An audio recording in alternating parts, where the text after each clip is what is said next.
बकरा ईद का त्यौहार मुकम्मल तौर से खैर और आफियत के साथ ख़त्म हो गया। सरकार ने हमें जो गाइडलाइंस दी थी या कानून की पासदारी करते हुए बिना खौफ व खतर होकर कुर्बानी का फरीज़ा हम मुसलमानों ने अंजाम दिया। कुछ लोग ये कह रहे हैं कि डर और खौफ के माहौल में कुर्बानी की गई, लेकिन ये अपनी नाकामी छुपाने के लिए मालेगांव शहर से जो एमएलए हज पर गए, उनको खाली कहने के लिए कि वो यहाँ है नहीं, ऐसा है वैसा है, ये अपना पाप किसी और के सर मोड़ने की कोशिश की। कारपोरेशन की ये जिम्मेदारी थी।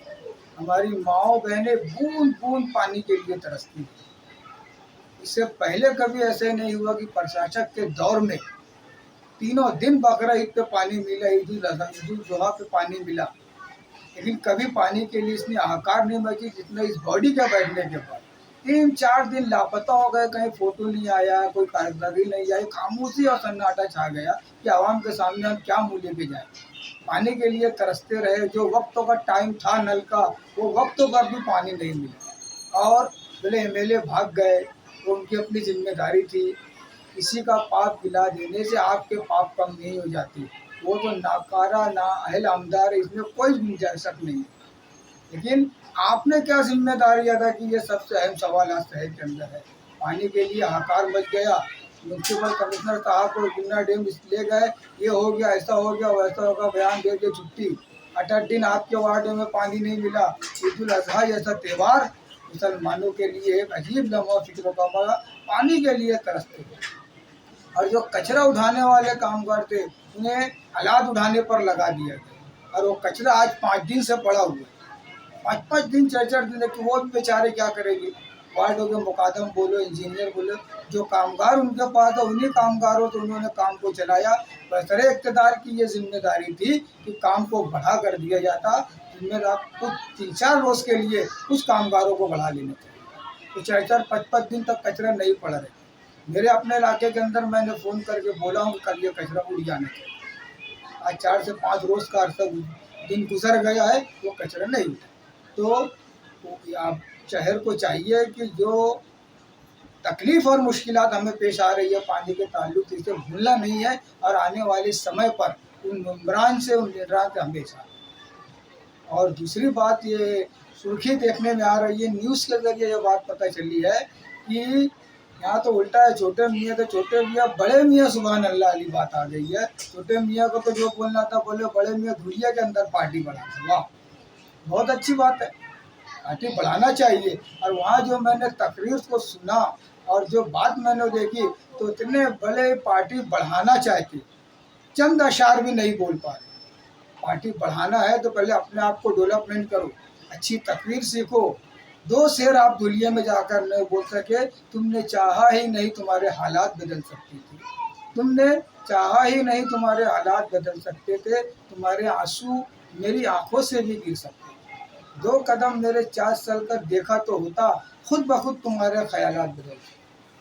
तुमने अल्फाज की तासीर को परखा ही नहीं, वरना नर्म लहजे से तो पत्थर भी पिघल सकती। ये चंद अशार थे और कायद इस्लाम पार्टी के वो बोल भी नहीं पा रहे। अगर पार्टी बढ़ाना चाह रहे, पहले अपने आप को पढ़ाओ, उसके बाद कोई मनाही नहीं है, आपको भी इख्तियार है। बहरहाल तारीख इस बात की गवाह है, जब जब मुसलमानों ने कोई पार्टी का वजूद अमल में लाया है, मुसलमानों को कभी नफ़ा नहीं पहुंचा, हमेशा उससे नुकसान पहुंचा है। उसकी ज़िंदा मिसाल, ताज़ा मिसाल हमारे सामने एमआईएम में। जहाँ जहाँ सेकुलर वोट तकसीम हो सकती थी, वहाँ वहाँ इन लोगों ने अपने उम्मीदवारों को खड़ा किया और फ़िरका परस्त लोगों को ताकत पहुँचाने का काम किया और सेकुलर पार्टियों को नुकसान पहुँचाया। आज जो पार्टी जो बढ़ रही है, हमें अंदाज़ा है कि आगे क्या हो सकता है। बहरहाल इसी को निशाना बनाया जा रहा है। वो अपने इलाके में तो कम से कम चुन कर आ जाते हैं, उनकी 6-7 सीटें आ जाती है, वो दवाखाना बनाए, स्कूलें बनाए, आवाम को सहूलत दी है। पहले आपको अपना घर देखना चाहिए था। कहते हैं ना कि खुद की औलाद नहीं संभलती और सौतेली औलाद को गोद लेनी चाहिए। आपको पहले अपना मुशाहिदा यहाँ पर करना चाहिए था कि आप इतने सालों से 20-25 साल से इस शहर को क्या दिए, किस बुनियाद पर आवाम आपको, बाहर की आवाम, यहाँ की आवाम आपको वोट नहीं दे रही है, आपको हरा दे रही है, तो बाहर की आवाम आपको कैसे वोट देगी। पहले आपको ये समझना चाहिए था, इतनी जल्दबाजी में पार्टी को बढ़ावा नहीं देना। 1999 में रशीद साहब ने पार्टी का क़याम अमल में चुन करके आमदार बने थे। 2003 में कॉरपोरेशन चुनाव हुआ, 9 सीट आई, 72 में से 9 सीट आई। 2007 में चुनाव हुआ, फिर 72 में से 16 सीट आई।